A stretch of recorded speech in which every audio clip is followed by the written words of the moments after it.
we are here with round 2 of this video where today we are actually going to plant and create this garden.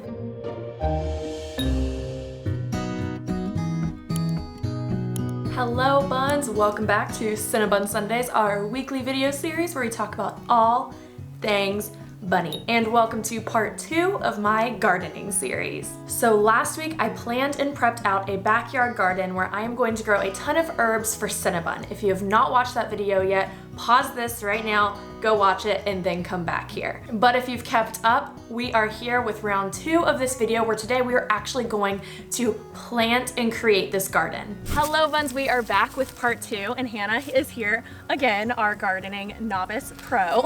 But yes, so want to give us a little rundown of the plan today? Yeah, so the plan today is to weed the area. We are then going to till up the ground a little bit just manually using a hoe. We are then going to add in our mixtures of soils, mix that up, and then we'll be ready to plant. I'm so excited! Now, if you remember from my first video, I needed to find a spot in my backyard that could get direct sunlight for about 8 hours a day. My backyard is shaded, but there were 2 spots, and we ended up landing on one right by my patio. So the first thing we needed to do was prep this area to become a garden. While I have a garden bed, we still need to get the ground ready so that the plants can actually fully root down past the soil we lay and into the earth. So it's not going to take a whole lot, but what you just basically want to do is a little bit of this. Oh my God. See, we've got that red clay. So we'll just kind of break it up a little bit. Do you find it's easier to put your dominant hand on top or on the bottom? Yeah, I put my dominant hand on the back. Like, it feels like you'd have more control. Yeah. I went to hold it and I'm like, I have no idea how to hold a gardening hoe. This is powerful, right? Really fun. Yeah, do this when you're really angry. I'm gonna make Brian start doing this. Oh yeah, there are some roots in there. Yeah. Okay, so what's the next step? To go ahead and stake the bed. Now, I got a little excited staking down my bed, and I may or may not have broken a little piece, but it's still structurally sound.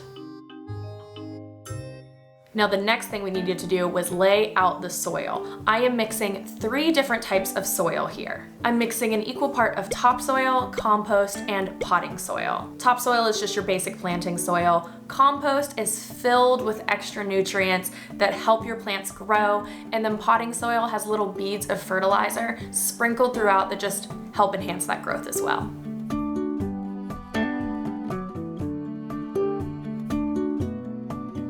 From here, it was time to plan out our garden bed. Now, if you remember from the last video, some plants grow better together than others. So I put Hannah in charge of that. And the grid that we ended up going with was from left to right, the dill, parsley, cilantro, jalapeno, marigold, basil, cucumber, tomato, tomato. And we even put in this structure for the tomatoes and cucumbers to grow on.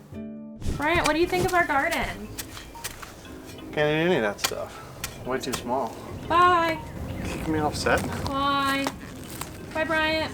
No. Can he not? I'm gonna have nightmares over that. No. Yeah, this is the cutest part. The rest is like manual labor just to get to the... No, this is the fun, wholesome part. What I like to do is just try to create a hole basically as deep as the little plastic pot is. Oh, it's so wholesome. Now, we decided to plant seedlings here. I am a beginner gardener, so I didn't want to nurse a seed from little seed all the way to growth. So with these seedlings, as we planted them in the earth, we needed to break up the roots a little bit. So as I took them out of their little planting container, I would massage the bottom just to let the roots get free and then put them into the dirt. Now, a fun fact about tomatoes here that Hannah told me is that if you look really closely at your tomato plant, there are these little tendrils on them. But these tendrils actually can turn into roots. So she told me that as we were planting the tomatoes, we could plant it even deeper down so those little tendrils could get into the dirt and root out even more to make a bigger and stronger plant.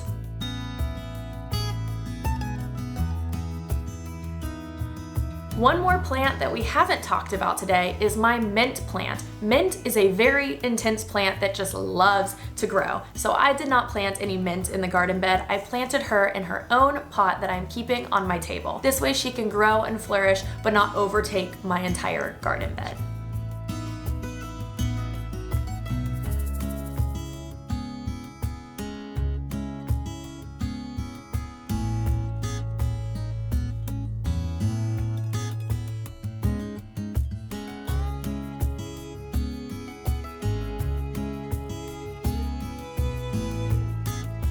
So you might be thinking that this area we picked out doesn't look super sunny. That's because it's best to plant a garden in the morning or at night so that the intense sun doesn't traumatize your plants even more than the planting that you're already doing to them. So by the time we were planting around 5 p.m., the direct sun had shifted out of my garden bed.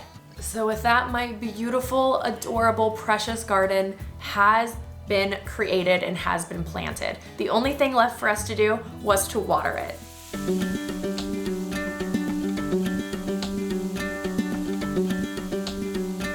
Don't you worry, I have since purchased a little attachment for my hose that I can use to water that's not as intense as the watering we gave it right away. So Hannah has given me a couple of tips to keep my plants alive. Moving forward, I'm gonna water my plants about once a week, but really just depending on the moisture in the soil. Hannah told me that it's better do one really big deep watering once a week than just a couple little waterings, because that deep watering is what is getting all the way down into the roots. So depending on the rain, depending on the sun, I just need to make sure that they're getting that really big water at least once a week. I'm also gonna have to fertilize midway through the season, so definitely stay tuned for Behind the Bun to check that out, because we just wanna keep replenishing those nutrients for my little baby plants. Another thing I need to keep an eye out for are pests. Not just bugs, but squirrels and deer. My backyard is covered in deer. If you've followed me for a while, you've seen our little deer visitors. So we picked up these little deer repellent posts that we put on each corner of the garden.